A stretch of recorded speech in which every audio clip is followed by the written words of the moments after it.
नमस्कार, आप देख रहे हैं राजस्थान 10 बजे। मैं हूं आपके साथ श्वेता मिश्रा। बुलेटिन में सबसे पहले शुरू करते संभागवार बड़ी खबरों का सिलसिला। जयपुर संभाग की बड़ी खबर बता रहे हैं सबसे पहले सहयोगी ओजस गोयल। जयपुर, जोधपुर और कोटा के 6 नगर निगम चुनाव को लेकर राज्य सरकार को सुप्रीम कोर्ट से लगा बड़ा झटका। सुप्रीम कोर्ट में राजस्थान सरकार के द्वारा दायर एसएलपी पर सुनवाई करते हुए नगर निगम चुनाव टालने पर किया साफ इनकार। कोरोना संक्रमण का हवाला देते हुए राजस्थान सरकार ने चुनाव टालने की गुहार लगाई थी, जिसे सुप्रीम कोर्ट ने खारिज कर दिया है। सुप्रीम कोर्ट ने राजस्थान सरकार की एसएलपी पर सुनवाई करते हुए कहा कि जब देश में बिहार और मध्य प्रदेश में विधानसभा चुनाव आयोजित किए जा रहे हैं, राजस्थान में भी खुद राज्य चुनाव आयोग हाल में ही पंचायत चुनाव संपन्न करा सकता है। ऐसे में नगर निगम चुनाव कराने को लेकर आयोग कैसे दूर जा सकता है। सुप्रीम कोर्ट ने राजस्थान सरकार को भी निर्देश दिए हैं कि वो 1 सप्ताह में चुनाव नोटिफाई कराएं। राज्य चुनाव आयोग को 1 सप्ताह में चुनाव कार्यक्रम नोटिफाई कराने होंगे। चुनाव कार्यक्रम की तारीख 31 अक्टूबर से आगे जाने पर राजस्थान हाई कोर्ट में जाने की छूट दी है।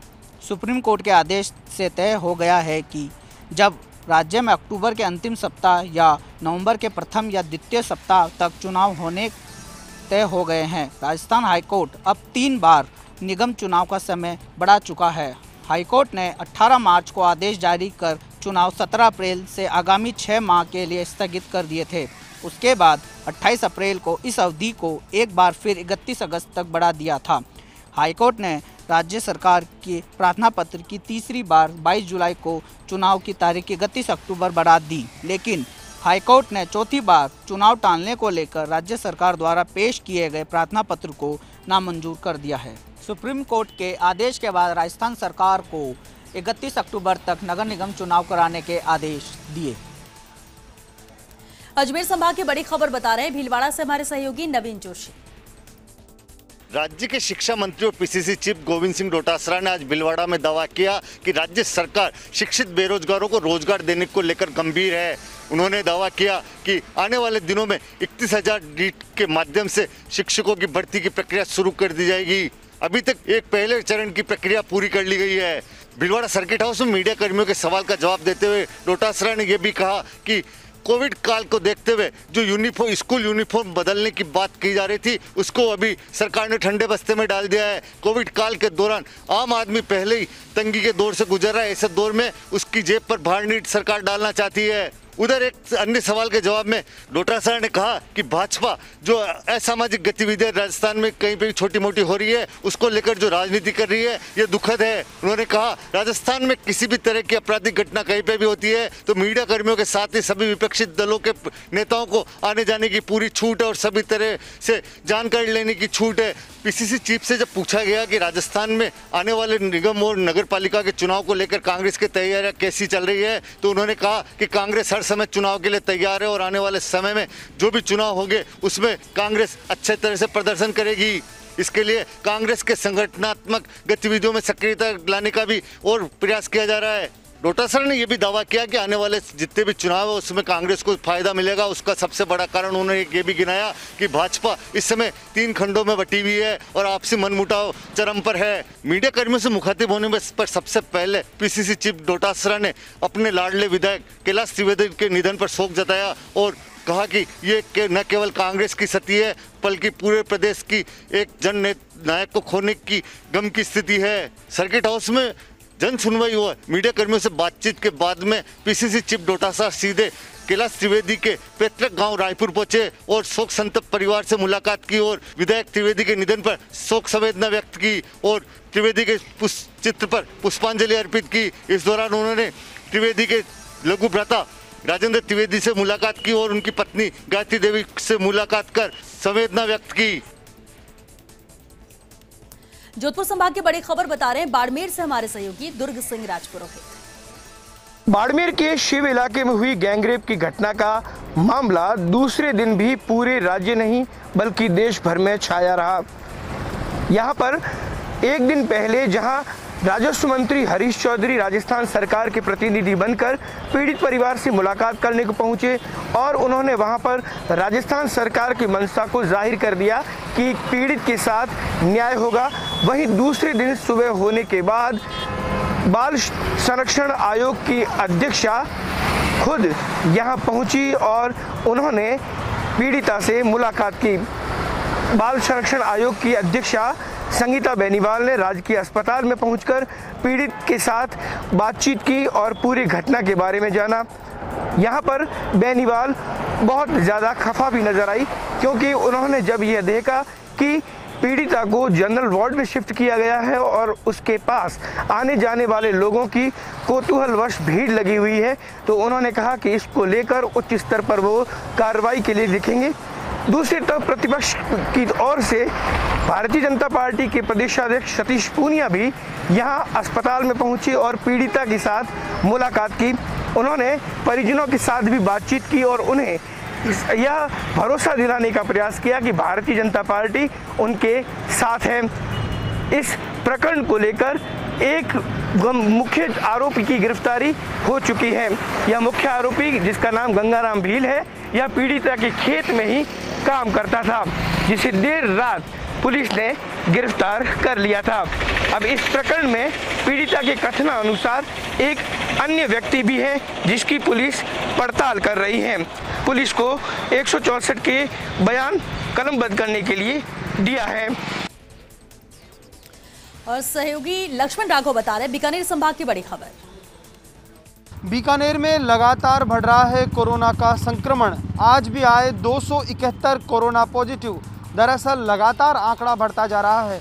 इसके पीछे बड़ी वजह ये भी है कि शहर के परकोटे के भीतर सोशल डिस्टेंसिंग की पालना नहीं हो पा रही है। खास तौर पर चाट कचौरी की दुकानों पर भीड़ देखी जा रही है। इधर प्रशासन ने हालांकि निर्देश दे रखे हैं, 144 इम्पोज है, लेकिन उसके बावजूद कहीं ना कहीं ये सोशल डिस्टेंसिंग की पालना नहीं होना संक्रमण को बढ़ावा दे रहा है। इधर पीबीएम के कार्यवाहक अध्यक्ष गुंजन सोनी ने फर्स्ट इंडिया न्यूज़ से खास बातचीत में कहा कि निश्चित तौर पर जिस तरह से संक्रमण बढ़ा है उससे परेशानी भी बढ़ी है, हॉस्पिटल पे प्रेशर भी बढ़ा है। हमने हेल्पलाइन शुरू कर रखी है। हमारी कोशिश है कि जो पेशेंट हमारे तक पहुंचे हम उनकी सेवा करें। लेकिन उन्होंने फर्स्ट इंडिया न्यूज़ के जरिए अपील भी की कि मरीज भी इस बात को समझें, जिम्मेदारी को समझें। ये कोरोना एक पैंडेमिक है, एक कोरोना से वार हम लड़ रहे हैं। बेवजह हेल्पलाइन पर गलत जानकारी देकर परेशान ना करें, ताकि ज़रूरतमंद मरीज जो है वो परेशान ना हो।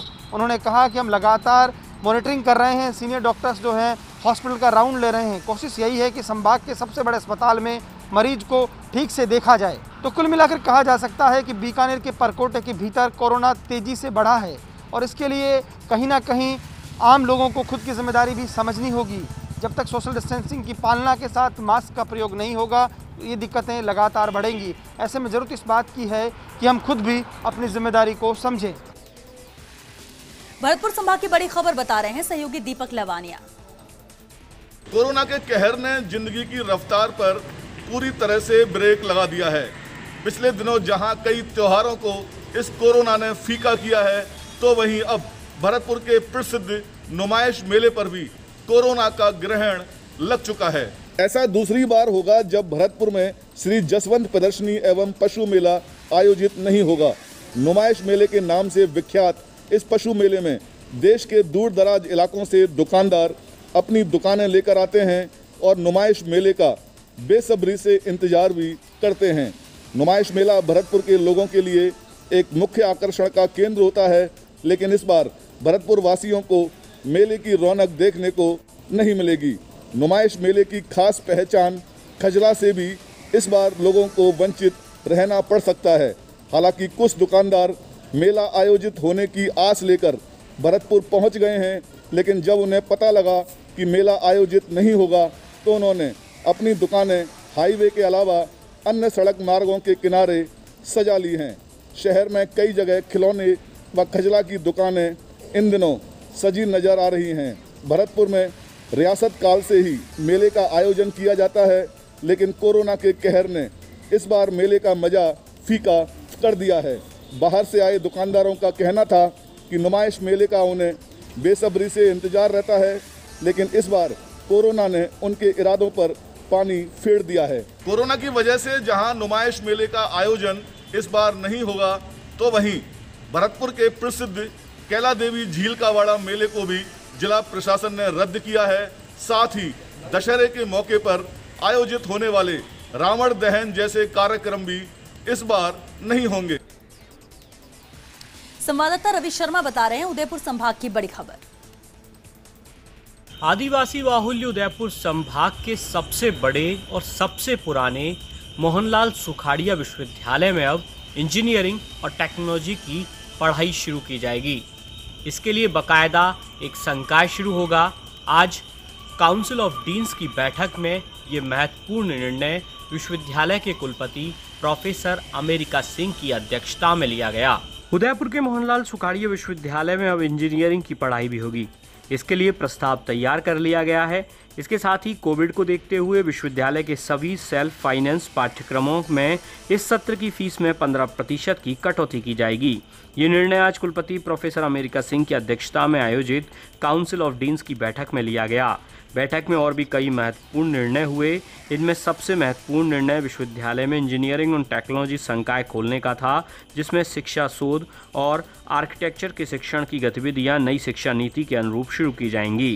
काउंसिल ऑफ डीन्स की बैठक में कई और भी महत्वपूर्ण निर्णय हुए, जिनमें कोविड-19 के इस दौर को देखते हुए सभी सेल्फ फाइनेंस स्कीम के पाठ्यक्रमों में 15% शुल्क में कटौती सहित और भी कई निर्णय लिए गए। और कोटा संभाग की बड़ी खबर बता रहे हैं सहयोगी सचिन ओझा। कोटा शहर के 40 वार्डों में सफाई व्यवस्था हुई चौपट। टिपर चालकों और हेल्परों ने कर रखी है हड़ताल। 7 दिन में भी नगर निगम नहीं निकाल सका समस्या का समाधान। टिपर चालकों ने पिछले 7 दिनों से हड़ताल कर टिपरों के पहिए जाम कर रखे हैं और इनके साथ हेल्परों ने भी हड़ताल पर होने के कारण शहर में के तकरीबन 40 वार्डों में सफाई व्यवस्था ठप पड़ी हुई है। ठेकेदारों ने करीब 193 टिपर चालकों और इतने ही हेल्परों का करीब 5 महीने से वेतन भुगतान नहीं किया है। ऐसे में थक हार कर इन्हें हड़ताल का सहारा लेना पड़ा।